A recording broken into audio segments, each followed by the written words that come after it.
গাজা উপত্যকার যুদ্ধমুখর বাস্তবতা আরও দৃশ্যমান হয়ে উঠেছে কাসাম ব্রিগেডের নতুন ভিডিও ফুটেজের মাধ্যমে। ফিলিস্তিনি প্রতিরোধ সংগঠন হামাসের সামরিক শাখা হিসেবে পরিচালিত এই ব্রিগেড গাজার অভ্যন্তরে অবস্থানরত ইসরায়েলি সেনাবাহিনী এবং তাদের সামরিক যানবাহনের উপর সরাসরি ও তীব্র আক্রমণের যে চিত্র প্রকাশ করেছে তা আবারও সেখানে চলমান সংঘাতের বাস্তবতা বিশ্ববাসীর সামনে উন্মোচন করছে।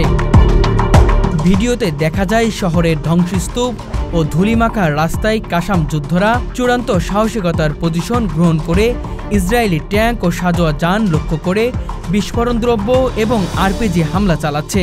গুলির শব্দ, ধোঁয়ার কুণ্ডলী ও রকেট বিস্ফোরণের মাঝে দৃশ্যমান হয় প্রতিরোধ যোদ্ধাদের সংগঠিত ও কৌশলগতভাবে পরিচালিত প্রতিক্রিয়া। এই ফুটেজ শুধু একটি সামরিক আক্রমণের দৃশ্য নয়, বরং এটি যুদ্ধক্ষেত্রে কাসাম ব্রিগেডের সক্রিয়তা ও অভিযানের গভীরতা নির্দেশ করে।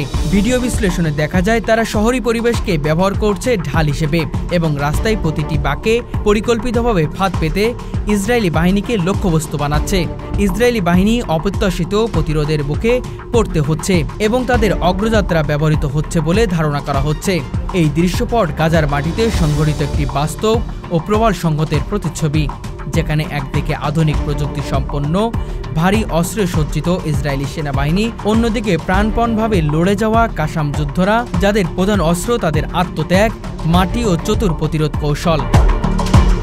ভিডিওটি শুধু কাসাম ব্রিগেডের সামরিক সক্ষমতার বার্তাই দেয় না, এটি একই সাথে গাজার জনগণের চলমান সংকট, মানবাধিকার লঙ্ঘন ও অব্যাহত অবরোধের বিরুদ্ধেও এক প্রকার প্রতিবাদ স্বরূপ হয়ে উঠেছে।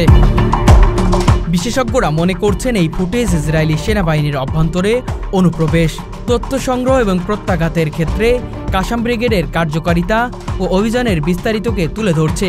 এটি আন্তর্জাতিক মহলের কাছে আবারও প্রমাণ করেছে গাজার সংঘাত থেমে নেই, বরং এটি দিন দিন আরও জটিল ও প্রাণঘাতী রূপ নিচ্ছে। গাজার যুদ্ধক্ষেত্রে নতুন মোড় নিচ্ছে প্রতিরোধের ধরন। সম্প্রতি কাসাম ব্রিগেড যে ভিডিও ফুটেজ প্রকাশ করেছে তা গাজার অভ্যন্তরে ইসরায়েলি সামরিক বাহিনীর বিরুদ্ধে পরিচালিত প্রতিরোধ অভিযানের উন্নত ও সুসংগঠিত রূপকে সামনে এনে দিয়েছে। ভিডিওতে স্পষ্ট দেখা যাচ্ছে ব্রিগেডের সদস্যরা ক্ষুদ্র গলিপথ, আধা ধ্বংসপ্রাপ্ত ভবন ও সুড়ঙ্গ ব্যবহার করে দূরত্ব গমনাগমনের কৌশল অবলম্বন করছে। তারা আরপিজি, আইইডি এবং বিস্ফোরক ড্রোনের সাহায্যে ইসরায়েলি ট্যাঙ্ক ও যানবাহনের উপর হঠাৎ করে আক্রমণ চালাচ্ছে, যাতে ইসরায়েলি সেনাদের প্রতিক্রিয়া জানতে সময় পাচ্ছে না। এই কৌশলগুলো গেরিলা যুদ্ধে ক্যানভাসে অত্যন্ত কার্যকর বলে সামরিক বিশ্লেষকরা মন্তব্য করছেন।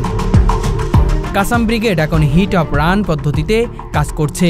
ইসরায়েলি সেনাবাহিনীর বেশ কিছু ভিডিও ফুটেজ বিশ্লেষণ করে দেখা গেছে তারা গাজার উত্তরাঞ্চল ও খান ইউনুসে টার্গেট অপারেশন পরিচালনার সময় ঘন ঘন বোমা বিস্ফোরণ ও স্নাইপার হামলার মুখে পড়েছে। এসব আক্রমণের পর কাসাম ব্রিগেড দ্রুত এলাকা ছাড়া হতে যাচ্ছে। গাজার ভৌগোলিক গঠনের সুযোগ নিয়ে কাসাম ব্রিগেড যেরকম গেরিলা কৌশল অবলম্বন করছে তা স্পষ্ট যে এই লড়াই এখন কেবলমাত্র সংঘর্ষ নয়, বরং এটি একটি দীর্ঘমেয়াদী প্রতিরোধ যুদ্ধে রূপ নিয়েছে। গাজা এখন শুধু এক মানবিক সংকটের ক্ষেত্র নয়, এটি হয়ে উঠেছে এক অসম প্রতিরোধের যুদ্ধের কেন্দ্রবিন্দু। আর এই ভিডিও যেন সেই যুদ্ধের অজানা অধ্যায়ের একটি রক্তক্ষরা পৃষ্ঠা।